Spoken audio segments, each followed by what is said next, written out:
मैंने फोर्स के बारे में बताया था कि फोर्स जो है वो पुल और push an object is called force, यानी कि किसी भी चीज को खींचना या जो है उसको धक्का देना, ये जो है फोर्स कहलाता है। मतलब जो है इसकी जो क्षमता कहाँ से आती है आपके पास, कैपेसिटी कहाँ से आती है, फोर्स के द्वारा आती है। जब बात फोर्स की होती है तो मैंने आपको बताया कि दुनिया में कई प्रकार की फोर्स पाई जाती हैं, सेंटीमीटल फोर्स, सेंट्रीफ्यूगल फोर्स और balance force, unbalance force, gravitational force, magnetic force, electromagnetic force और इंट्रा मॉलिक्यूलर फोर्स। इस प्रकार से देखा जाए तो कई प्रकार की फोर्स जो है पूरी दुनिया में पाई जाती हैं।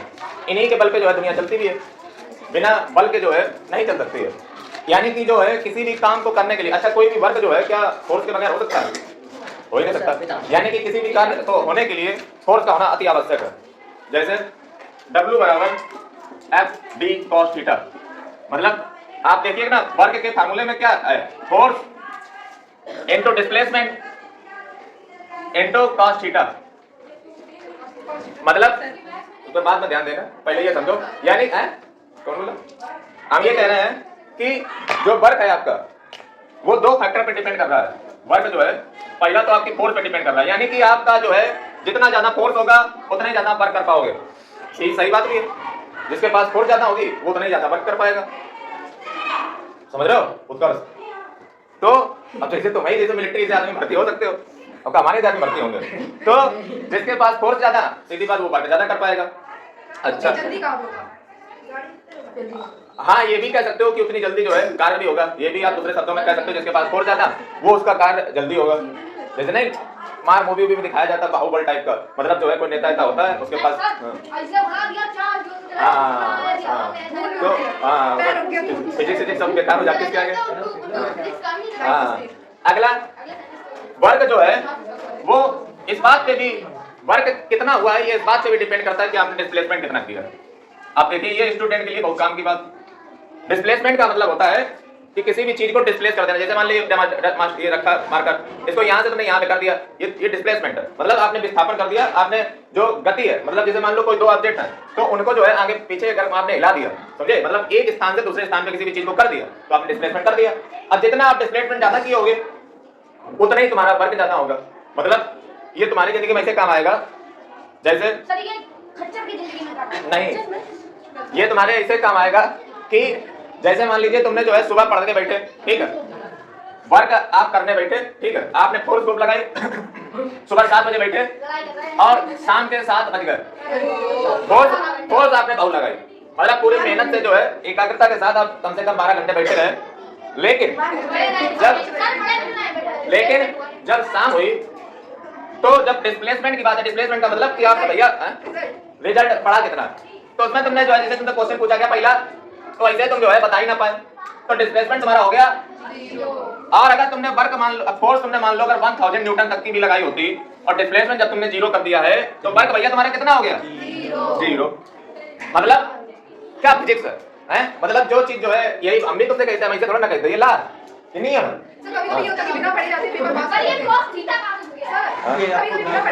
बिना फोर्स लगाए सर जो डिस्प्लेसमेंट होते हैं, जिसके पास कास्ट थीटा का क्या काम है? कास्ट थीटा है क्या पास? चलो इसको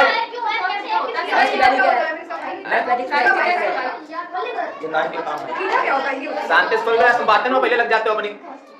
कास्ट थीटा क्या होता है, जैसे बात समझो, मान लो हम टीचर समझे और हमें मान लो तुम्हें पनिशमेंट देनी है तो हम लगाएंगे फिजिक्स।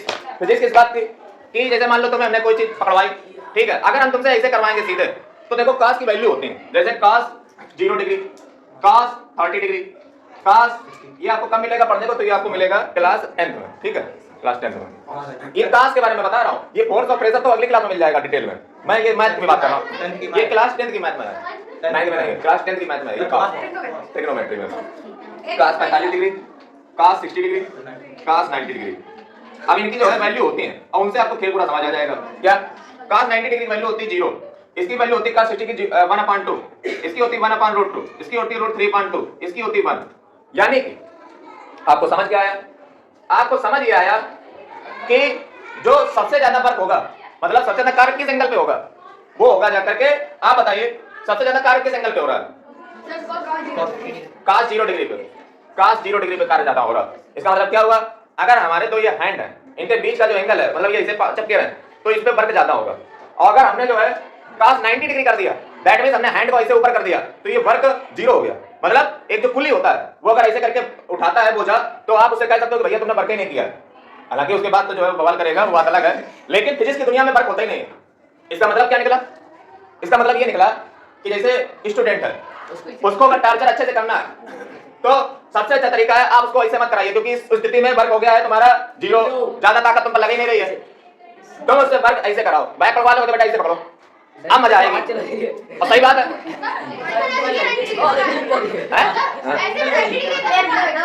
कहाँ 90 डिग्री बन रहा है? एंगल दो लाइन रे के बीच का एंगल बनता है ना।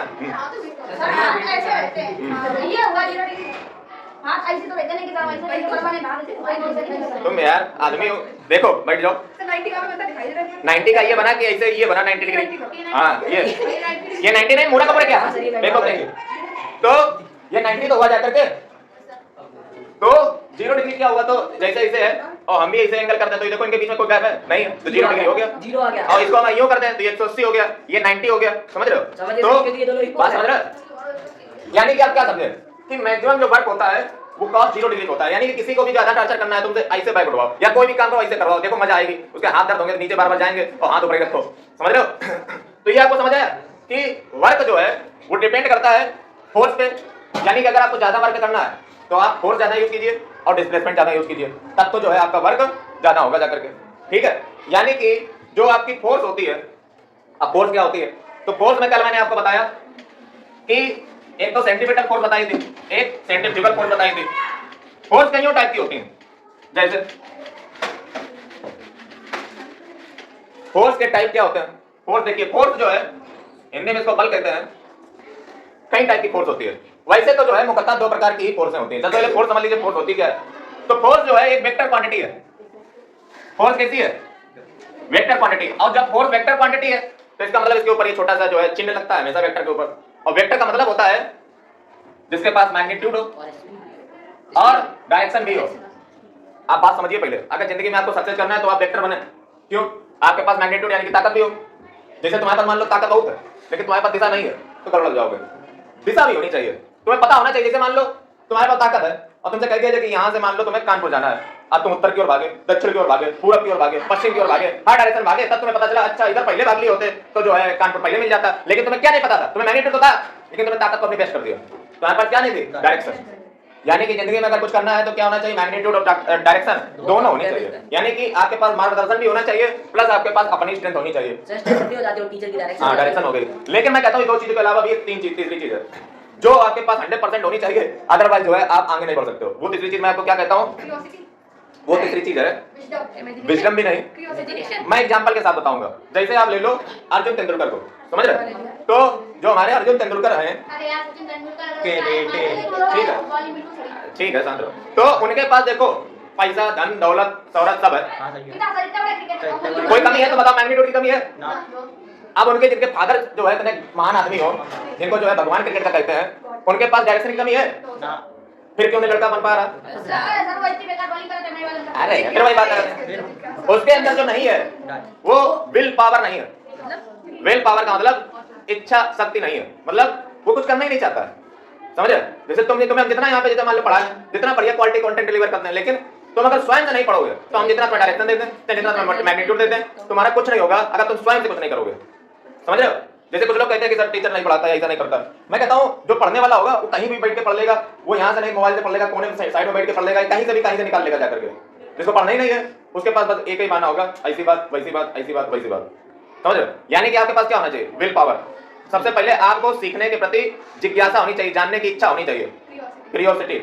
अगला देखिए वेक्टर क्वांटिटी है। फोर्स क्या है? एक वेक्टर क्वांटिटी। वेक्टर क्वांटिटी का मतलब मैग्नीट्यूड और डायरेक्शन है इसके पास। फिर फोर्स जो है फार्मूला इसका क्या होता है? तो फोर्स का फार्मूला होता है F = ma, यानी कि मास इनटू एक्सीलरेशन। अब मास किसमें नापा जाता है? किलोग्राम में। मैं आपकी साइंस की कल बुक देख रहा था क्लास 8 की, एक फोर्स वाला कोई चैप्टर, यही चैप्टर है, उसमें जो है मैंने ये देखा उसमें बुक में गलत लिखा है। एक सवाल था, उस सवाल में ये था, पलटो ना घर पे देख लेना जाकर के, उसमें सवाल में ये था कि एक हाथी था, याद आया होगा? उसमें देखिएगा जो मास लिखा है, नहीं जो वेट लिखा है हाथी का, वो किलोग्राम में लिखा है। मूर्ख चंद, समझ रहे हो? वेट किसमें लिखा है? किलोग्राम में लिखा है। हाँ सर ये रहा। और लड़की का जो वेट है सर यही है 50 किलोग्राम लिखा है। इस बुक लिखने वाले को ये नहीं तमीज है कि बेटा वेट जो है वो न्यूटन में निकाला जाता है, ठीक है। और इसने क्या लिखा है, वेट जो है 50 किलोग्राम है। ये वही छपरी है जैसे गांव के लिए घूमते रहते हैं। इवन तुम भी थे, पता चल गया, वो बात अलग है। आप देखिए मास जो है वो किलोग्राम में निकाला जाता है, ठीक। एक्सेलरेशन जो है मीटर पर सेकंड स्क्वायर में निकाला जाता है। अब मास क्या होता है, तो मास जो है वो तुम्हारा निकालना अगर तुम्हें है, मान लो तुम्हें अपना मास निकालना है एक्चुअल, तो उसका फार्मूला क्या होता है, उसका फार्मूला होता है W बराबर mg, यानी कि तुम्हारा मास क्या होगा W बटे g, यानी कि तुम्हारा वेट क्या, तुम्हारा वेट और g की वैल्यू, यानी कि तुम्हारा अगर मान लो अभी तुमने वेटिंग किया अपना, और मान लो अगर तुम्हारा 50 आया तो ये 50 न्यूटन आया। वेट हमेशा न्यूटन में नापा जाता है और g यानी कि ग्रेविटी वो जो है मीटर पर सेकंड स्क्वायर में नापी जाती है।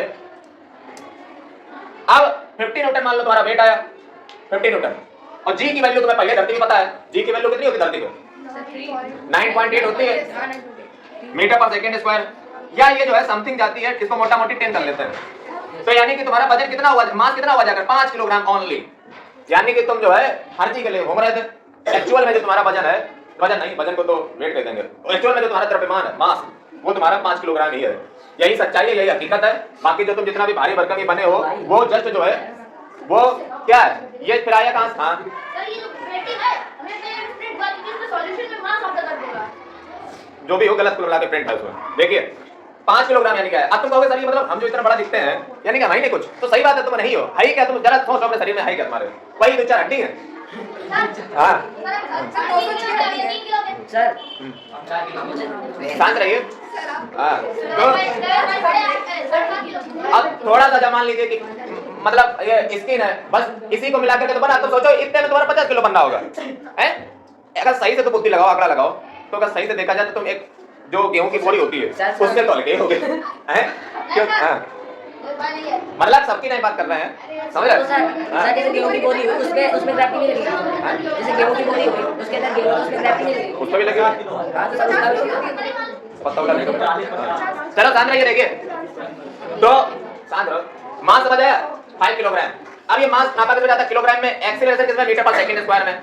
अब देखिए जो g होती है ना और जो a होती है इसमें रिलेशन क्या होता है, क्योंकि आपने एक चीज देखी कि g भी मीटर पर सेकंड स्क्वायर और a भी मीटर पर सेकंड स्क्वायर, तो कारण ये है, देखो जो एक्सीलरेशन होता है ना, एक्सीलरेशन होता है चेंज इन वेलोसिटी और increase in velocity over the period of time is called acceleration. मतलब मान लीजिए एक व्यक्ति जो है वो 5 मीटर पर सेकंड की वेलोसिटी से गाड़ी स्टार्ट करता है और टी टाइम के पश्चात वो 10 मीटर पर सेकंड की वेलोसिटी को गेन कर लेता है एक्सीलरेटर को खींच के, ये एक्सीलरेशन है। मतलब increase in velocity over the period of time is called acceleration. Acceleration is a vector quantity and the unit of the acceleration is meter per second square and the dimensional unit is mt minus 2। बता दें, देखिए ये क्या है, आपने बात को समझा कि एक्सेलरेशन क्या है, change in increase in velocity.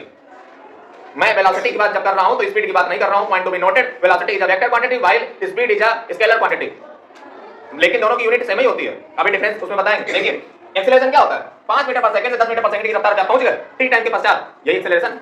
Increase in velocity over the period of time is called acceleration. Decrease कहलाता है रिटार्डेशन, डिक्रीज कहलाता है रिटार्डेशन, यानी कि जो है decrease in velocity over the period of time is called retardation. Retardation always comes in negative numbers.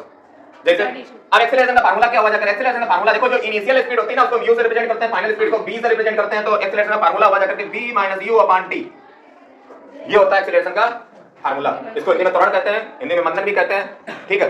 और acceleration समझ गए, सर भी मतलब v का मतलब होता है फाइनल वेलोसिटी, u का मतलब होता है इनिशियल वेलोसिटी। वेलोसिटी, मैं वेलोसिटी की बात कर रहा हूं, not speed, point to be noted, final velocity. Speed में ओनली सर मैग्नीट्यूड होता है, डायरेक्शन नहीं है। हाँ अब देखिए सवाल ये कि सर एक्सीलरेशन ये भी था, g भी उसी यूनिट में आती है, तो g क्या है, g जो है, अरे एक चीज समझिए, g क्या है, g is also a type of acceleration, यानी कि जो धरती पे तो नीचे की ओर खींच रही है चीज ना, वो भी एक प्रकार की एक्सीलरेशन ही है। g ये जो है छोटी वाली क्या है, ये भी एक्सीलरेशन ही है, एक्सीलरेशन ड्यू टू ग्रेविटी। ये एक्सीलरेशन किसके कारण है, ग्रेविटी के कारण। आप देखिए ना, जैसे हम बात बताएं, अब तुम लोग नहीं सर सिद्ध करो, नहीं मान रहे हम, तो देखो ये जो मार्कर है ना, ये इतनी ऊंचाई पे है, अब ये जब नीचे आता है सर कितनी देर स्पीड थी इसकी? तो ये क्यों जो है स्पीड, आप ये बताइए कि ये जैसे मान लो उछाला हमने था अभी, अब ये बताओ इसकी स्पीड में चेंज जब ऊपर गया था नीचे आया था, हुआ कि नहीं हुआ? सर जब नीचे आया तो ज्यादा, आप देखिएगा, आप पहले बात को समझिए कि जैसे हमने यहाँ से उछाला तो ये जब ऊपर गया, देखो यहाँ पे जो थी, यहाँ पे स्पीड इसकी मैक्सिमम थी, ऊपर गया गया गया गया, जीरो हो गई, कम हो गई, जीरो हो गई, जीरो। अब फिर ऊपर से नीचे आया तो फिर वही स्पीड से जो है बढ़ना उसने स्टार्ट कर दिया, यानी कि इंक्रीज एंड डिक्रीज वेलोसिटी हो रही है। यानी कि एक तरफ तो एक्सीलरेशन था और ये देखिए रिटार्डेशन था, ये रिटार्डेशन था क्योंकि डिक्रीज इन वेलोसिटी हो रही है over the period of time, ये जो है रिटार्डेशन है, और जब ऊपर से नीचे आ रही है तो एक्सीलरेशन है, समझ गए? यानी कि जो ग्रेविटी है वो भी एक प्रकार का एक्सीलरेशन ही है, और उसको हम क्या कहते हैं? Acceleration due to gravity and denotes by the sign small G, small G not capital G, because capital G stands for gravitational constant and the value of the gravitational constant is 6.67 × 10⁻11। ठीक है, अगला देखिए। अब सवाल ये है कि sir जी की वैल्यू निकलती कैसे है? पहले तो मैं आपको ये बता दूं कि जी की वैल्यू हर प्लैनेट पे अलग-अलग होती है। जैसे अगर चंद्रमा की, मून की अगर बात किया जाए तो मून, जैसा कि हम सबको पता है कि मून का हमें 59% हिस्सा ही दिखता है, कभी पूरा नहीं दिखता है, क्योंकि मून का घूमने का तरीका कुछ यूं होता है कि वो अपने एक्सिस पे नहीं घूमता है, मून हमेशा यूं ही ऐसे ही घूमता रहेगा। ठीक है, लेकिन जी की वैल्यू निकलती कैसे है? तो इसका फार्मूला होता है G = Gm/r²। मतलब आपसे कोई पूछ सकते हैं कि बताइए कि ग्रेविटी धरती की कौन से फैक्टर पे डिपेंड करती है, कौन से फैक्टर से ये ग्रेविटी धरती पे बनती है, तो कैसे बताओगे? तो उसका जवाब ये है कि जो धरती की ग्रेविटी है उसको अगर आपको निकालना है अपने अर्थ की, तो धरती की सबसे पहले तो जी की वैल्यू कांस्टेंट होती है पूरी यूनिवर्स में, 6.67 × 10⁻11। m क्या है? तो m जो है ये धरती का मास है, तो धरती का मास होता कितना है? 6 × 10⁻24 किलोग्राम, 6 × 10⁻24 किलोग्राम ये धरती का मास है। अब सवाल ये पैदा होगा कुछ के दिमाग में कि सर तौला कैसे, कौन सा तराजू आता है, हमें भी बताओ। तो देखो, मैं हमेशा कहता हूं फिजिक्स है, और जरूरी नहीं है कि मास पता करने के लिए हमें मास तौलना ही पड़े। फिर तुम कहोगे कैसे पता कर लिया? बताओ तो, कुछ तो बताओ। अभी देखो थोड़ा सा तुम बुद्धि कल ही लगाया, तो कल ही तुम्हें पता चल गया होता। कैसे?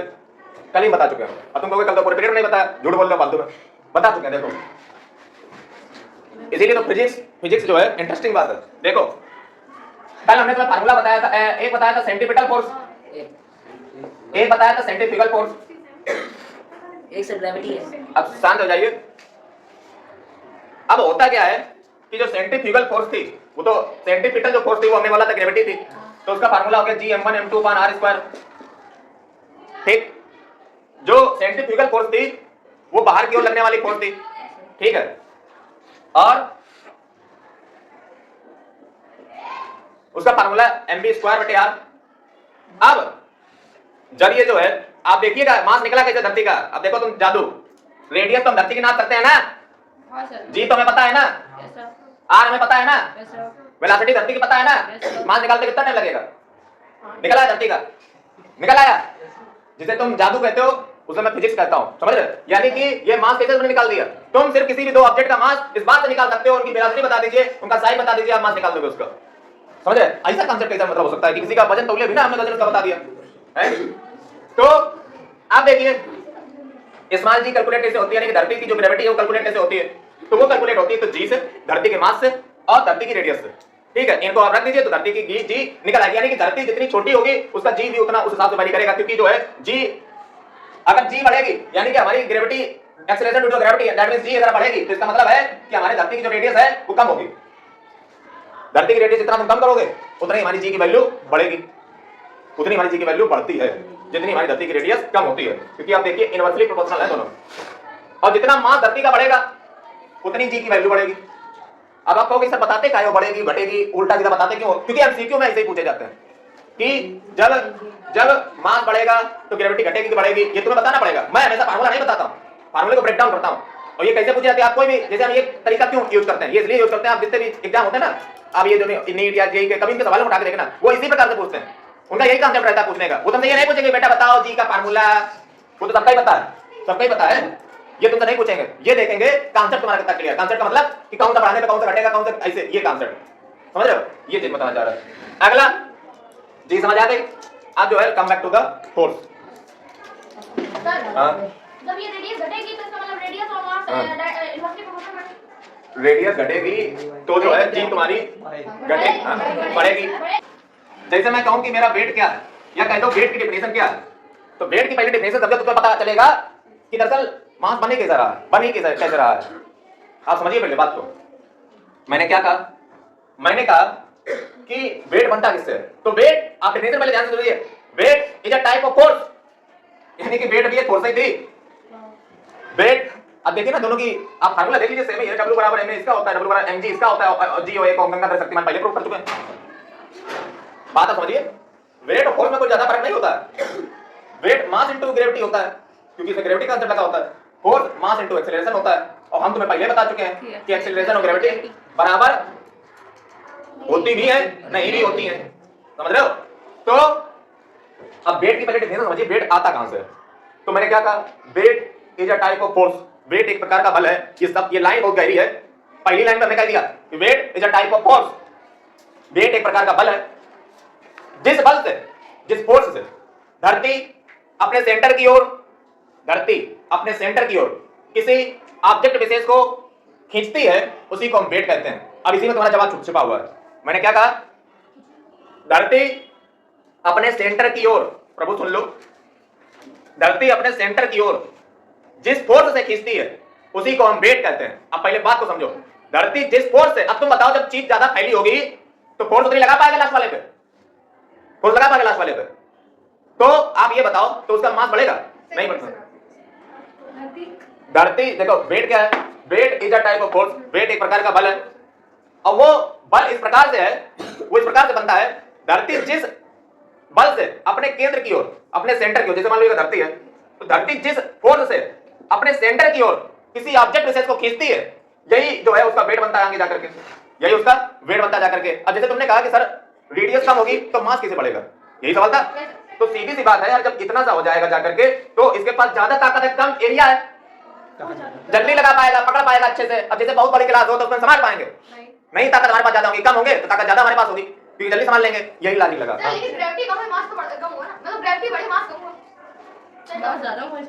रेडियस जब घटेगी तो ग्रेविटी जो है बढ़ेगी, और जब सन का मास अच्छे ज्यादा सन का मास सन का जो मास है वो कहा है कि अर्थ से ज्यादा है, तो हाँ वो ज्यादा है।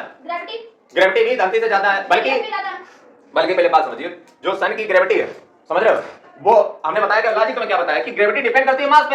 सन का जब मास ज्यादा है तो सीधी बात उसका ग्रेविटी ज्यादा होगा, रेडियस भी ज्यादा होगी। जब ग्रेविटी सर अर्थ से या तो सर मास भी ज्यादा है, ग्रेविटी भी ज्यादा है, रेडियस भी ज्यादा है, किस अर्थ से ज्यादा है? एक रिलेटिव ग्रेविटी नाम की भी चिड़िया होती है। तुम दोनों से कंपैरिजन कर रहे हो, जैसे अर्थ और सन का कंपैरिजन कर रहे हो, तुलना कर रहे हो, तो जब अर्थ और सन का कंपैरिजन करोगे तो तुम सन और अर्थ का कर रहे हो ना, तुम इंडिपेंडेंट क्यों सोच रहे हो? सन अपने आप में ताकतवर है, सही बात है, ठीक है, मैं ये नहीं कह रहा हूं वो ताकतवर नहीं है, लेकिन सवाल ये कि दुनिया में जैसे तुम ऐसे मान लो, तुमने कहा कि मान लो मैं बड़ा हूं, तो कैसे कह दिया, कोई तुलना की होगी ना किसी से, हम अपने आप में हवा मुड़ जाए तो कैसे मतलब हो जाएगा। ऐसे जब तुम कह रहे हो कि सन सर बहुत बड़ा, सन की रेडियस इतनी बहुत ज्यादा है, तो उसकी जो है जो मास है वो सीधी सी बात है क्या होना चाहिए, कम ज्यादा होना चाहिए ना, कम होना चाहिए। रेडियस जो है कम है। पहले बात तो ये समझो, तुमने क्या कहा, रेडियस कम है, रेडियस ज्यादा है, रेडियस ज्यादा है, ये बोला ना, तो रेडियस जब ज्यादा है तो इसकी जो ग्रेविटी है वो कम होनी चाहिए, ये तुम्हारा कुल मिला के कहना है ना। अब ये जब तुमने जो स्टेटमेंट पहली बोली ना कि रेडियस कम है, तो रेडियस किससे कम, तुम ये बताओ। रेडियस कम नहीं, हमें बोला रेडियस ज्यादा है, हमने बोला कि तीनों चीजें ज्यादा है, कोई इनवर्सली डायमेंशन कैसे बनेगा? तुमने बोला, हम वही तो बात कर रहे हैं, तुम तुलना किससे कर रहे हो, करना चाह रहे हो, कोई दो चीजों से तुलना होगी ना। अकेले तुम कैसे सूरज को महान या सूरज को छोटा घोषित कर सकते हो, तुम अर्थ से तुलना करो तो सूरज महान है, तुम और प्लैनेट से तुलना करो सूरज महान है।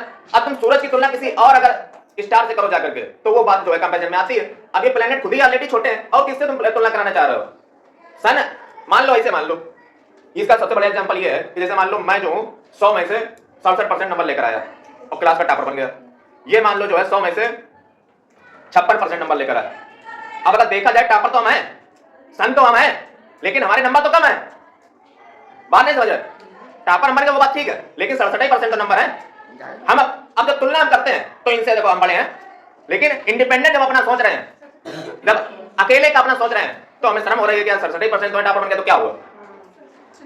इसलिए तुलना तुम किससे कर रहे हो ये बात डिपेंड करती है, समझ रहे हो, तुलना किससे करते हो। जैसे तुमने कहा कि सर सन का जो है हर चीज ज्यादा है, ठीक है, तो वो भारी भरकम होना चाहिए, तो भारी भरकम है ऑलरेडी, वो है, सब कुछ उसके पास है, लेकिन तुलना तुम किससे कर रहे हो इस बात पर डिपेंड करता है। काफी एग्जांपल हमने ले लिए, अब फिलहाल बताने और क्या बताओ कुछ ब्रो। सर बिल्कुल कंफ्यूजन हो जाएगी सर। हाँ चलिए आइए,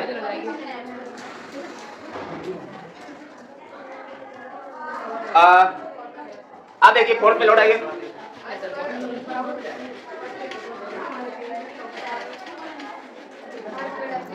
देखिए फोर्स का जो है MA, ठीक है। और F का मतलब न्यूटन में नापी जाती है, फोर्स कितने नापी जाती है, न्यूटन में। फोर्स का जरा यूनिट देख लो, तो मास कितने आएगा किलोग्राम में, मल्टीप्लाइड बाई एक्सीलरेशन मीटर पर सेकंड स्क्वायर, यानी कि इसका ये भी एक यूनिट होता है किलोग्राम मीटर पर सेकंड स्क्वायर। मान लो आपके सामने 4 ऑप्शन आ जाए, तो 1 kg मीटर पर सेकंड का तुम कहोगे फोर्स तो मास्टर ने पढ़ाया था न्यूटन, ऑप्शन तो है नहीं, किलोग्राम मीटर पर सेकंड स्क्वायर न्यूटन भी होता है, ज्यादा सिंपलीफाई करने के लिए ये ऐसा यूनिट है। अगला एक यूनिट और होता है, हम तो सारी तकनीकें बता देंगे, बस तुम ग्रहण कर पाओ बेटा। हाँ आज जो सन की ग्रेविटी ज्यादा है, शांत रहो, नहीं पूछो तो सर मतलब सन की ग्रेविटी ज्यादा है, तो मतलब जो ये फोर्स लगती है आपके मतलब तो सर सन क्यों नहीं पिछले ज्यादा ग्रेविटी। अच्छा, इनका मतलब तुम्हारा कहना ये है कि जो सन है वो प्लेनेट को अपनी ओर अट्रैक्ट क्यों नहीं कर लेता है? तो इसके पीछे कारण हम कल बता तो चुके हैं कि वो दरअसल इस प्रकार से है। दरअसल ग्रेविटी जो होती है वो इस बात पे भी डिपेंड करती है, ग्रेविटी सिर्फ मास पे डिपेंड थोड़ी ना कर रही है। आप ये देखिए दूरी कितनी है, रेडियस पे भी तो डिपेंड कर रहा है। जब प्लेनेट जो है वो दूर है, और दूसरी चीज प्लेनेट स्वयं से चल रहे हैं, गतिमान है, और जब स्वयं से गतिमान है तो उनपे एक बाहर की ओर भी फोर्स लग रही है, दैट इज सेंट्रीफ्यूगल फोर्स। इसीलिए तो बैलेंस हो जाता है मामला। हाँ, ये है कारण। जैसे ऐसा नहीं होता है, अब बात समझो पहले, ऐसा होता नहीं है कि जो है कोई अट्रैक्ट नहीं होता, अट्रैक्ट होता है। अब बात समझो। हाँ देखिए, हाँ तुम सही बोले, कहाँ पढ़े हो?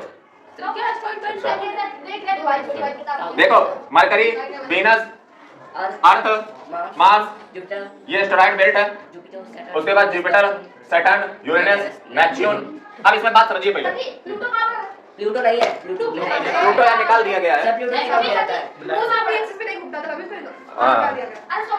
देखिए, ये एस्टेरॉइड बेल्ट है, ये कुपियर बेल्ट कहलाता है। कुपियर नाम आदमी को पड़ा है। आप पहले बात समझिए, जैसे इन्होंने कहा कि सर ये इधर आता क्यों नहीं है, तो देखो इसकी जो ग्रेविटी है ना वो सबको अट्रैक्ट कर रही है। देखो 9 को चला रहा है। दुनिया का नियम तो याद कर लो, दुनिया तुम्हारे पास घूमेगी, बस सूरज जैसा जो है, हाँ बस देखो नियम यहाँ से उठा के लाए, समझ रहे हो? सर समझो, सर ऐसा भी ना करना, आग लगा दो हम चल रहे हैं भाई। हाँ नहीं, जैसे ईर्ष्या ना रखो, मतलब किसी प्रकार की जलस ना रखो, अगर इसी रखोगे तो फिर तुम्हारी आग तुम्ही को खत्म कर देगी। हाँ नहीं, सूरज की ग्रेविटी तो अपने पास खींचेगी।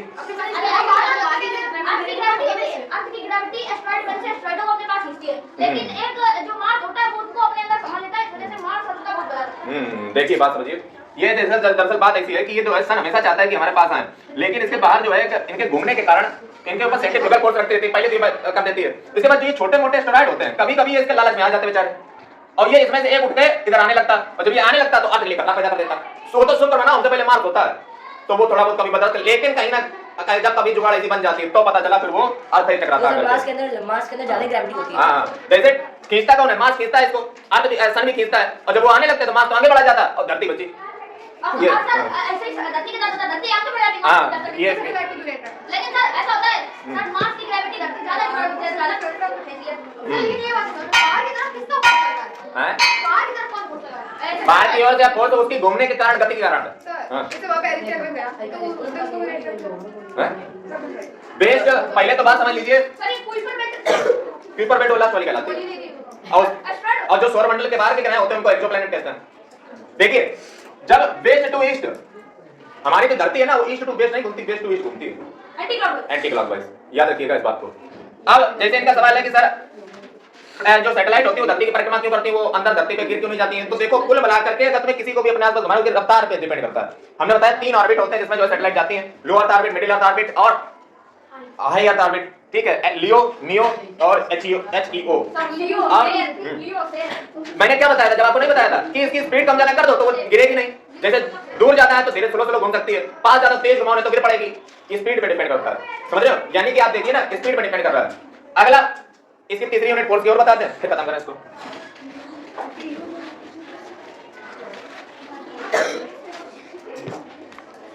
तो फोर्स जो है खत्म नहीं हो पाएगा, कल खत्म, मतलब कल जो है नहीं बेटा, तुम एक बात याद कर लो, तुम जाओगे ना तो ये जैसे तुम्हें जब पता चल रहा है ना, ये तो मैं एक तो ये होता कि हम तुम्हें इसे पढ़ा देते डिक्टेटर तानाशाही से, समझे, और तुम चू ना कर पाते, और वो भी टेक्निक हमारे पास है, तुम कुछ ना बोल पाओगे, कुछ नहीं बोल पाओगे, समझ रहे? लेकिन हमारा मकसद ये नहीं है, ठीक है? हमारा मकसद है कि तुम इंगेज उसमें हो, जब तक तुम्हारे अंदर सवाल नहीं पैदा होगा तब तक तुम्हारे अंदर जानने की इच्छा ही नहीं होगी, और वो इच्छा ही तुम्हारी पहले मार दें। हमें इस बात से फर्क नहीं पड़ता कि मैं जवाब दे पाऊंगा नहीं दे पाऊंगा, आई डोंट माइंड, क्योंकि हमारे पास मैं सब नहीं जानता हूँ, ये बात हम भी जानते हैं, हम दुनिया भर का ज्ञान नहीं रखते हैं, नहीं बता पाए कोई मैं कौन बड़ा, हमें बताना चाहिए, पता है कुछ चीजें नहीं पता।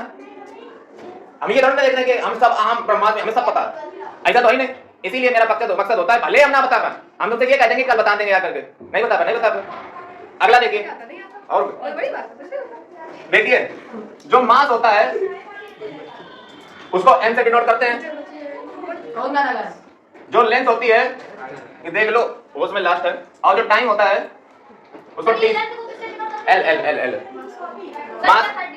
मास को m से, लेंथ को l से, टाइम को t से। अब इससे भी यूनिट बनाई जाती हैं, हाँ l से नहीं, टाइम को t से हमने कहा, टाइम को n से। वो कहाँ तुम CI बराबर a बराबर p1 प्लस r/n वो कहाँ लगा रहे हो, वो यहाँ पे थोड़ा लगेगा, उससे कोई लॉजिक नहीं है, वो हटाओ, वहाँ पे इसे स्वाभाविक रखा गया। देखिए इसको बता के सुन लीजिए, खत्म कर। देखिए किलोग्राम मीटर पर सेकंड स्क्वायर, तो किलोग्राम की यूनिट हो गई m, इसको तो ले रखो, किलोग्राम मीटर पर सेकंड स्क्वायर, यही तो है, तो किलोग्राम भैया क्या हुआ m, इसके रखा जाएगा ब्रैकेट बड़ा वाला, किलोग्राम तो m हो गया, मीटर है यानी कि लेंथ है यानी कि l, इस सेकंड यानी कि टाइम है तो t स्क्वायर। अब देखो कच्चा छेकी बेसिक मैथ में पढ़ाया जाता है कि बेटा नीचे वाला जब ऊपर जाएगा तो माइनस का चिन्ह लग जाएगा, तो ये हो जाएगा जाकर तुम्हारा यूनिट mLT - 2, यानी कि फोर्स की मैंने आपको 3 यूनिट बताई, न्यूटन, किलोग्राम मीटर पर सेकंड स्क्वायर, और तीसरी है mLT - 2। ट्रांसलेशन देख लो तो वो भी तो इसे बांटा गया है, उसमें कितने अगर देखा जाए तो कितने पार्ट है, और पार्ट हमारे कॉन्स्टिट्यूशन में कितने हैं, 25 पार्ट है, 25 पार्ट 25। अब इन पार्ट में जो है 25 पार्ट यानी कि 25 चैप्टर, अब इन पार्ट में से प्रत्येक पार्ट में कुछ आर्टिकल दिए गए हैं, समझ गए? टोटल आर्टिकल कितने हैं, तो आर्टिकल जो है टोटल आपके हैं लगभग जो है 450 अप्रॉक्स है, ठीक है, 450 अप्रॉक्स आर्टिकल जाते हैं। उसके बाद जो है शेड्यूल की अगर बात की जाए, काफी बढ़िया चीज लेके आए हो, अगर जो है इसमें शेड्यूल की बात की जाए तो शेड्यूल आपकी जो है टोटल जाती हैं 12 शेड्यूल, यानी कि 12 शेड्यूल है। अब होता क्या है कि जैसे पूरा, जैसे मान लो कॉन्स्टिट्यूशन है, जैसे पहला पार्ट है, मान लो पार्ट 1 है, तो पार्ट 1 में जो है आपके आर्टिकल नंबर 1 से लेकर 4 तक दिए गए हैं। पार्ट 2 में बात कर लो, तो पार्ट 2 में भैया आर्टिकल नंबर 5 से 11 तक दिए गए हैं। आप समझ रहे हैं कैसे कॉन्स्टिट्यूशन कितना अच्छे से बनाया गया है, चैप्टर बाय चैप्टर। पार्ट 3 में आर्टिकल नंबर 12 से 35 तक दिए गए हैं। पार्ट 4 में बात कर लो, ये समझने की चीज है, इसे नहीं कि इतने रट लिए कि आर्टिकल इतने, ये पता होना चाहिए कि चैप्टर ऐसे है बाकायदा, उसमें दिए गए हैं चैप्टर, इतने आर्टिकल इसमें डाल दिए, इसमें डाल दिए, एक थीम है। जैसे ये पार्ट 1 जो है देश के बारे में बताता है, इंडिया एंड इट्स टेरिटरी, यानी कि क्षेत्र के बारे में। पार्ट 2 सिटीजनशिप के बारे में, ये पूरा सिटीजनशिप के बारे में बताता है, नागरिकता कैसे मिलती है, कैसे छीनी जाती है, वगैरह वगैरह। पार्ट 3 आपके टोटल फंडामेंटल राइट्स के ऊपर है, आपके क्या अधिकार है। पार्ट 4 ये क्या है, पार्ट 4 हमारे जाते हैं आर्टिकल 36 से लेकर के 51 तक, और ये पार्ट 4 किस पे फोकस करता है, ये डीपीएसपी पे फोकस करता है। पार्ट 4 डीपीएसपी पे फोकस करता है, मतलब ये हुआ जाकर के directive principles of state policy. मतलब ये क्वेश्चन आपके जीके में हमने पढ़ा था कि डीपीएसपी क्या होती है। डीपीएसपी दरअसल एक राज्य जो होता है, जैसे ये अगर देखा जाए तो आर्टिकल नहीं, ये जो पार्ट 3 है इसको आप मनवा सकते हो, मतलब अगर सरकार जो है इसका उल्लंघन अगर करती है, आपके आर्टिकल फंडामेंट, पार्ट 3 में क्या है, फंडामेंटल राइट्स हैं। पार्ट 2 में क्या है, सिटीजनशिप के बारे में। पार्ट 1 किसके बारे में है, तो इंडिया और उसकी टेरिटरी के बारे में। जैसे फंडामेंटल राइट है आपके, अगर आपका कोई फंडामेंटल राइट का हनन करता है, छीनता है, तो उसके खिलाफ आप सीधे सुप्रीम कोर्ट जा सकते हो आर्टिकल नंबर 32 के अनुसार। जैसे मान लो आपको कोई भी व्यक्ति, पुलिस मान लो आपको आई उठा के ले गई, 2 दिन हो गए बंद की है, छोड़ ही नहीं रही, आप तुरंत प्रयोग कीजिए अपनी आर्टिकल नंबर 32 का, और सुप्रीम कोर्ट आप डायरेक्ट जा सकते हो। और वकील नाम की भी चीज होती है, इतना तो पता रखिए। आप पहले बात समझिए मैं क्या बता रहा हूं कि आप मान लो कोई पुलिस, मैं क्या कह रहा हूं, आपके फंडामेंटल राइट्स आपसे नहीं छीन सकता, इसीलिए जो है आपके जो फंडामेंटल राइट्स हैं सबसे पहले तो वो आपको पता होने चाहिए, अदरवाइज जो है तुम्हारा इसे एक्सप्लॉयटेशन होगा। जैसे फंडामेंटल आपके क्या है, आपको बोलने की स्वतंत्रता है, धर्म को मानने की स्वतंत्रता है, और जो है आपको कोई एक्सप्लॉयटेशन नहीं कर सकता है, और आपको पढ़ने की स्वतंत्रता है, आपको जो है प्राइवेसी मेंटेन, आपको शांत रहने की स्वतंत्रता है, आपको देश में कहीं भी विचरण करने की स्वतंत्रता है, आपको जो है ऐसे अगर देखा जाए तो जो है कहीं आपको समानता की स्वतंत्रता है, मतलब जो है समानता आपके साथ इक्वालिटी बिफोर द लॉ ये जो है आपके सामने होगी, और आपके साथ किसी प्रकार का रेस, कास्ट, सेक्स, जेंडर वगैरह के इत्यादि के आधार पे जो है आपके साथ भेदभाव नहीं किया जाएगा। सरकारी पदों में जो है भर्ती करते समय किसी भी प्रकार के आपके धर्म वगैरह जो है इसको नहीं देखा जाएगा। जैसे अभी रिसेंट में सुप्रीम कोर्ट ने कहा था कि रिजर्वेशन देने का एक क्राइटेरिया डोमिसाइल आपका नहीं हो सकता है। मतलब ये कहना चाह रहा हूँ, जैसे दो शब्द होते हैं, होता डोमिसाइल, एक होता रेजिडेंस। डोमिसाइल वो होता है जो आपका जो है लीगल होता है, समझे क्या होता है लीगल। जैसे आप यहाँ के रहने वाले, जैसे मान लो कोई कई लोग जो है दिल्ली पाकिस्तान के होंगे, लाहौर के होंगे, तो अब उनका वो क्या है डोमिसाइल है, लेकिन वो अपने आधार कार्ड में वही चलाते हैं कि लाहौर। तो कुछ ऐसे होते हैं जैसे मान लो आए कहीं पे और रहते कहीं पे, वो रेजिडेंस होता है। फर्क समझ लो, जब बूढ़े हो जाते हैं यही नहीं फर्क पता चलता कि डोमिसाइल और रेजिडेंस में फर्क क्या है। आधे तो एक ही है, एक ही नहीं है। डोमिसाइल का मतलब जो तुम्हारी लीगल चलता है डॉक्यूमेंट में, रेजिडेंस का मतलब ये जो तुम्हारी अस्थायी है, अस्थायी टेम्परेरी, ठीक है। तो पार्ट 4 जैसे फंडामेंटल राइट का आपका उल्लंघन होता है, कहाँ जा सकते हो, सीधे सुप्रीम कोर्ट। अब तुम कहोगे सर जैसे मान लो 2 दिन का आपका रखा तो सुप्रीम कोर्ट क्या करेगा। सुप्रीम कोर्ट जो है, सुप्रीम कोर्ट के पास 5 प्रकार की रिटें होती हैं, रिट्स। वो तुरंत सुप्रीम कोर्ट आदेश देगा कि हैबियस कॉर्पस, मतलब जो है इसको सशरीर हमारे सामने पेश किया जाए। मतलब सिर्फ एक रिट वहां से जारी होगी कि जहां पे भी जिस भी जगह रखा हो हमारे सामने पेश किया जाए। तो ये बात जब आपको अपने फंडामेंटल राइट ही नहीं पता होंगे तो कोई भी तुम्हें बेवकूफ बनाएगा बढ़िया से। और हम तुम्हें बता दें, मान लीजिए आप जो है गली चलते हुए आपने आज ही मोटरसाइकिल ली और आप जा रहे थे, तब तक जो है राह चलता हुआ कोई पुलिस वाला खड़ा, रोको, चाबी निकाल ली, कौन सी बदतमीजी है। अरे वो कागज के तेल लेने। सबसे पहली बात, तुमने कैसे निकाल लिया, तुम ट्रैफिक वाले हो, तुम कौन होते हो।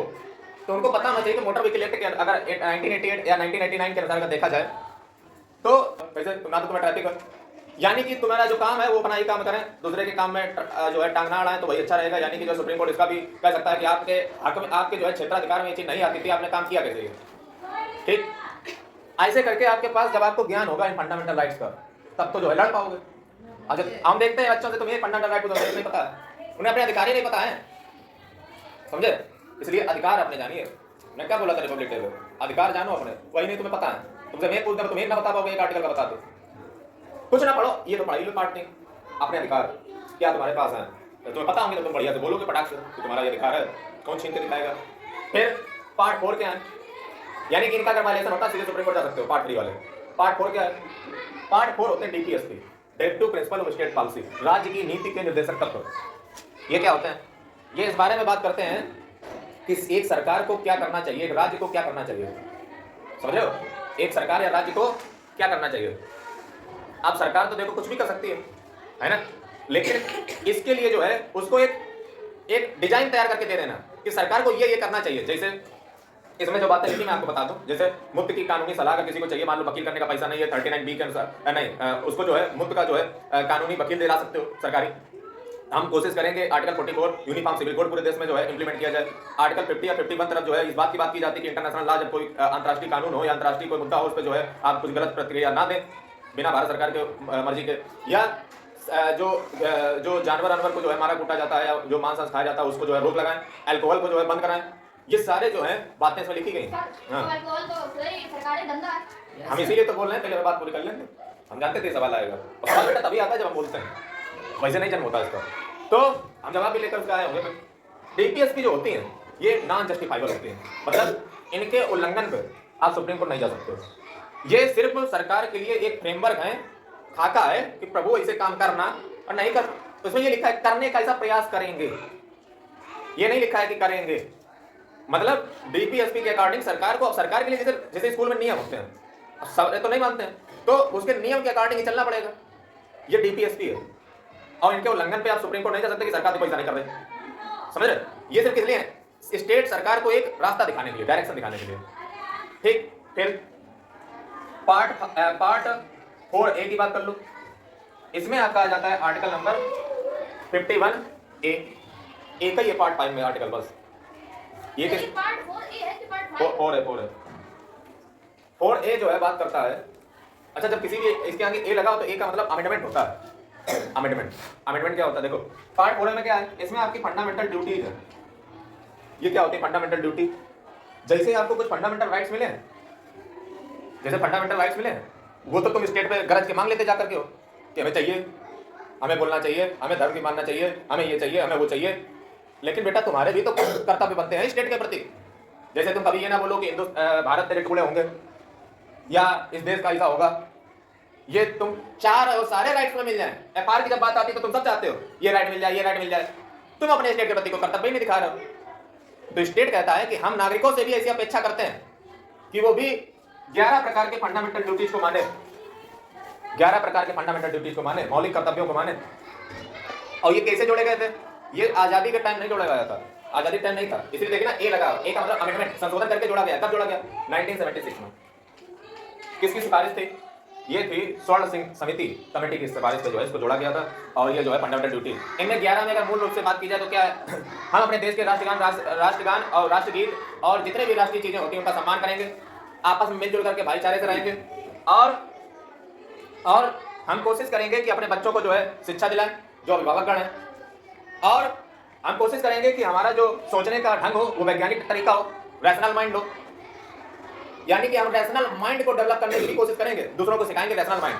अब इसी से हमें छूट मिल जाती है। जैसे धर्म पे कोई आदमी बोल देता है तो कहता है हम तो रैशनल माइंड का तो सिखा रहे हैं, तार्किक होना तुम्हें सिखा रहे हैं, यहाँ से छूट मिल जाती है। यही कहता है कि हम रैशनलिटी सिखाएंगे, तर्क करना तुम्हें सिखाएंगे, साइंस सिखाएंगे, ढोंग पाखंड में नहीं फंसेंगे। ये इसमें लिखी हुई है, यहीं से लोग उठा लेते हैं इसको कि ये तो इस बात, हाँ सही बात है, रैशनलिटी अच्छी बात है। लेकिन ये तो आप बात समझ गए। अब जैसे मान लो कॉन्स्टिट्यूशन तो बन गया, मान लो कभी कोई गलती तो हो ही जाती है छोटी बहुत, और मान लो भविष्य में कुछ नई चीज जोड़नी भी है तो क्या इसमें जो है चेंज नहीं किया जा सकता? तो चेंज किया जा सकता है। और हाँ, ये जो ए है ना, इसका मतलब ये अमेंडमेंट करके बाद में डाला गया है। तो चेंज को हम कहते हैं सीएए, कॉन्स्टिट्यूशनल अमेंडमेंट एक्ट। और अभी जो है लगभग आपके 115 प्लस जो है अमेंडमेंट संविधान में हो चुके हैं। 115 प्लस संविधान में टोटल संशोधन कितने हो चुके हैं? 115 से ज्यादा संशोधन हो चुके हैं। अब एक देखो खुशी की बात, अब ऐसे मान लो, देखो अमेरिका का जो कॉन्स्टिट्यूशन है उसमें कितने आर्टिकल हैं? तो उसमें भैया आर्टिकल मात्र आपके जो है ज्यादा नहीं है, शायद 7 या 8 ऐसे आर्टिकल हैं। ठीक, इतने आर्टिकल हैं अमेरिका के संविधान में।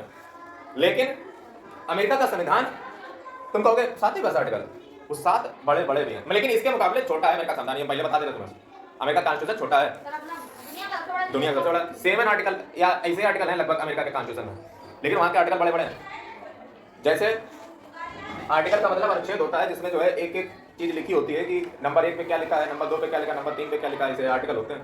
तो अमेरिका के कॉन्स्टिट्यूशन मैंने कहा 7, लेकिन उसके लंबे लंबे हैं। जैसे अगर आपको कभी देखना हो आर्टिकल वगैरह में तो आप जो है हमारे चैनल पे अमेरिका कॉन्स्टिट्यूशन नाम से एक वीडियो पड़ा हुआ है, 2 घंटे का है, उसमें आप देखिएगा अमेरिका का संविधान उसमें पढ़ाया जो हमने है, उसमें देखिएगा कितने लंबे लंबे आर्टिकल हैं।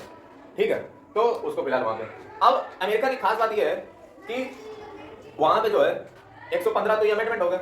अमेरिका के कॉन्स्टिट्यूशन मुश्किल से 27 से 30 अमेंडमेंट हुए हैं, और वो आज पहले हुए। वो देखो कहाँ पे 1776 से आज देखो 2025 आ चुकी है, और हम देखो 1947 से, और 115 प्लस कटा रहे उन्होंने 27-30 ही ऊपर। कारण क्या है? कारण क्या है? कारण है कि संशोधन करने का जो नियम है हमारे यहाँ सरल है और वहाँ पे कठिन है। वहाँ पे संशोधन करना बहुत बड़ी बात होती है, जल्दी संशोधन होता नहीं है। जैसे प्रेसिडेंट का वहाँ इलेक्शन ही देख लो 1.5 साल चलता है, यहाँ पे तो 2 महीने खत्म हो जाता है, सब ढोल बजा बजू करके, समझ रहे? और ये देखिए कितने संशोधन जो इसने कर डाले, मतलब हमने कर डाले और इनके देखते हुए। और चीज एक और देखिए, ये तो अमेंडमेंट आप समझ गए। अब देखिए ये तो होता है कॉन्स्टिट्यूशनल अमेंडमेंट, ठीक है। अब देखिए ऐसे होते हैं कुछ लोग बकलोल ये समझते हैं कॉन्स्टिट्यूशन और लॉ एक ही बात होती है। एक ही बात नहीं होती, एक ही बात नहीं होती। आप डिफरेंस समझिए पहले। ये सीएए था, कॉन्स्टिट्यूशनल अमेंडमेंट एक्ट, संविधान संशोधन अधिनियम।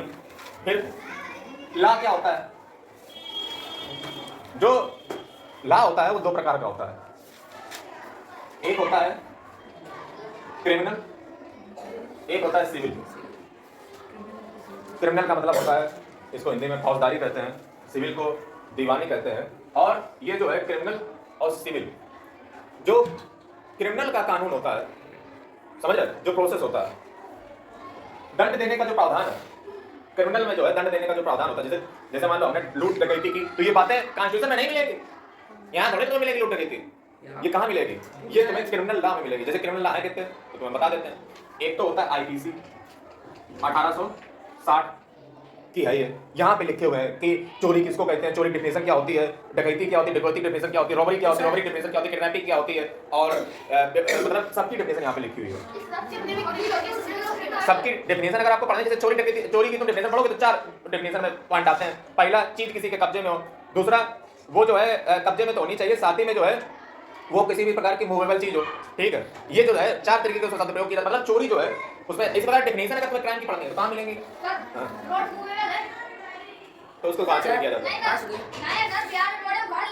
वो मामला अलग है, वो चोरी कैटेगरी में नहीं आता है। उसको कहते हैं मतलब जो है गलत तरीके से, समझ रहे, मतलब गैर कानूनी रूप से आपने जो है जबरन कब्जा कर लिया है, उसमें चोरी नहीं प्रयोग किया जाता। कभी अखबार पढ़ना है, उसमें कहाँ लिखा होता है कि चोरी कर ली? तो वही तो हम भी बोल रहे हैं कि हम चोरी कर ही नहीं रहे उसको। सर अच्छा, ये बताइए, हाँ। जैसे कि सर जब कोर्ट में जाते हैं, जब किसी को जज सजा देता है कि इस वो यहीं से धारा ली जाती है, इस यहाँ से यहीं से धारा ली जाती है। आप एक बात समझ लो, ये बेसिक डिफरेंस पता होना चाहिए। कॉन्स्टिट्यूशन अलग चीज है, कुछ बकलों को बेसिक डिफरेंस नहीं पता। हम तो बेसिक ही बता रहे हैं, हमको जो अंदर से नहीं बता रहे, बेसिक ही बता रहे कि है क्या मामला। तो अब देखो, आईपीसी हमारे देश में नहीं चलती, पहली बात ये समझ लो, खत्म हो चुकी है। अब क्या चलती है ना यार, अब हमारे देश में बीएनएस चलता है। बोलो, ये बच्चों को ये बातें पता ही नहीं कि हमारे देश में सजा किस से दी जाती है। अब वो जमाना चलेगा ताजरात हिंद, इंडियन पिनल कोड, ये चलेगा। अब क्या चलता है? अब बीएनएस चलता है, भारतीय न्याय संहिता। कब आई? 2023 में आई। ठीक, समझ आ गई? भारतीय न्याय संहिता। अच्छा, जैसे मान लो हमने किसी भी, देखो आईपीसी में था क्या, आईपीसी और बीएनएस में क्या था, इसमें जो क्राइम है उनकी डेफिनेशन थी, और प्लस उनके लिए क्या सजा दी जाएंगी वो थी, क्या सजा दी जाएंगी और डेफिनेशन क्राइम की। ये आईपीसी, यानी कि अब जो है बीएनएस जो की हो चुकी है 2023 में जो आ चुकी है। हाँ, अब ये अमित शाह जी से पूछिए जाकर के। हाँ, हम बस पढ़ा रहे हैं। हाँ, चेंज अगर होगा, आपको पढ़ना है तो आप जो है, इस पे भी हमारा लेक्चर पढ़ा रखा है, उसको डाल दीजिए। देखिए चेंज हुए, उस समय 1860 में बना था, तब वहाँ के आज अपराध अलग प्रकार के होते हैं, तो इसलिए इसको चेंज किया गया। और दूसरा ये भी कि ये अंग्रेजों की गुलामी की मानसिकता का था, ये अब आजाद भारत का कानून है, तो उनका चेंज हो चुका है हमारा। अब देखिए, पहले बात समझिए, बात पूरी कर लेने तो इसको आ रहा होगा, ये हो जाए पूरा। जो ये तो कानून के हुए, लेकिन सवाल ये कि जैसे मान लो हमने किसी को गिरफ्तार कर लिया, ये तो आईपीसी कर लिया, सजा डेफिनेशन हमने आईपीसी पढ़ ली। अब आगे का प्रोसेस कहाँ पे होगा, जो कि किसके पास ले जाएंगे, कैसे क्या प्रोसेस होगा, बेल वगैरह ये सब कैसे क्या होगा, वो कहाँ लिखी होती है? तो वो लिखी होती है सीआरपीसी में, criminal procedure of code, CrPC. और सीआरपीसी हमारी जो थी वो 1973 की थी, 1973 की क्रिमिनल प्रोसीजर ऑफ कोड, समझ रहे? ये क्या थी? ये सीआरपीसी थी 1973 की। अब इसको भी रिप्लेस किया जा चुका है। यहाँ पे क्या, यहाँ पे प्रोसेस है, गिरफ्तार के बाद करेंगे क्या, प्रोसेस पूरा कि कैसे फाइल किया जाए, कैसे कंप्लेंट लिखी जाएगी, कैसे क्या आगे कार्रवाई होगी, कैसे चार्जशीट, क्रिमिनल प्रोसीजर, सीआरपीसी का उनका ज्ञान होना चाहिए, बेसिक ज्ञान होना चाहिए, क्रिमिनल प्रोसीजर ऑफ कोर्ट। हाँ, लाम आई लाइक। अब ये किससे बदल चुकी है? अब ये बीएनएस से बदल चुकी है। इसका फुल फॉर्म क्या होता है? तो भारतीय नागरिक सुरक्षा संहिता, हिंदीकरण किया जा चुका है, आप समझ रहे हो? पहले क्रिमिनल प्रोसीजर कोड था, अब ये हिंदीकरण इसका किया जा चुका है। भारतीय नागरिक, आओ देखो तीसरा कानून, भारतीय नागरिक सुरक्षा संहिता। ये जो अभी पढ़ा रहे हैं इससे क्वेश्चन बनेगा, क्योंकि पेपर बन चुका है।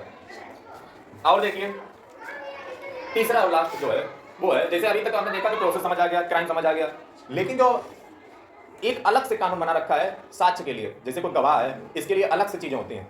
उसके लिए क्या है? Indian evidence act, Indian evidence act 1872,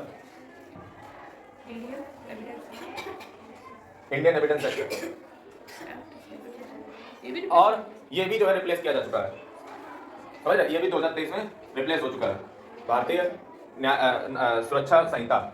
और ये जो है इंडियन एविडेंस, यानी कि तीनों के बारे में आपको पता चला कि जब साक्ष्य के बारे में, विटनेस के बारे में, गवाह के बारे में तो इंडियन एविडेंस एक्ट, प्रोसेस समझना है सीआरपीसी पढ़िए, डेफिनेशन समझनी है, क्या सजा होगी, कितना होगा, आईपीसी पढ़िए, इंडियन एविडेंस एक्ट। नहीं यार, इंडियन एविडेंस एक्ट जो है ज्यादा बदला नहीं है, हिंदी में कर दिया हुआ होगा। भारतीय साक्ष्य संहिता, सीआरपीसी क्रिमिनल प्रोसीजर कोड, जिसका नाम बीएनएस हो चुका है, यानी कि सीआरपीसी हम नहीं पढ़ना, पढ़ना बीएनएसएस और बीएनएस पढ़ना है, ठीक है? तो ये आप बात समझ गए, ठीक है?